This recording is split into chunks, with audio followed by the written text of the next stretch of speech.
ইসলামাবাদে তৈরি হলো ইতিহাস। দীর্ঘ ৪৭ বছরের বৈরিতার পর প্রথমবারের মতো উচ্চ পর্যায়ের বৈঠকে বসল ইরান ও আমেরিকা।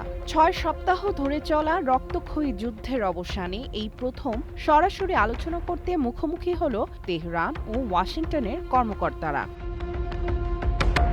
শনিবার সকাল পর্যন্ত পরিকল্পনা ছিল দুই দেশের প্রতিনিধিরা আলাদা কক্ষে বসবেন এবং পাকিস্তানি মধ্যস্থতাকারীদের মাধ্যমে বার্তা আদান প্রদান করবেন। একে কূটনীতির ভাষায় বলা হয় প্রক্সিমিটি টকস। তবে আলোচনা শুরুর পর বৈঠকে বসতে রাজি হন দুই পক্ষের প্রতিনিধিরা। আমেরিকার ভাইস প্রেসিডেন্ট জে.ডি. ভ্যান্সের নেতৃত্বে বৈঠকে অংশ নিচ্ছেন আমেরিকার প্রেসিডেন্ট ডোনাল্ড ট্রাম্পের বিশেষ দূত স্টিভ উইটকফ এবং তার উপদেষ্টা ও জামাতা জ্যারেড কুশনার। আর ইরানের পক্ষে বৈঠকে রয়েছেন পররাষ্ট্রমন্ত্রী আব্বাস আরাকচি ও স্পিকার মোহাম্মদ বাঘের গালিবাফ সহ অন্যান্য নেতারা। এছাড়াও অর্থনৈতিক, সামরিক, আইনি এবং পারমাণবিক বিশেষজ্ঞ কমিটিগুলো আলোচনা চালাচ্ছে। Next level, well done, side by side, free.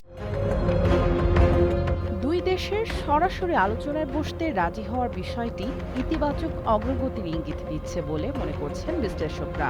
বৈঠকের আলোচ্য সূচি নিয়ে নিশ্চিত হওয়া না গেলেও ইরানি গণমাধ্যম জানাচ্ছে লেবাননে ইসরায়েলের যুদ্ধবিরতি লঙ্ঘন নিয়ে কঠোর অবস্থানে তেহরানের প্রতিনিধি দল।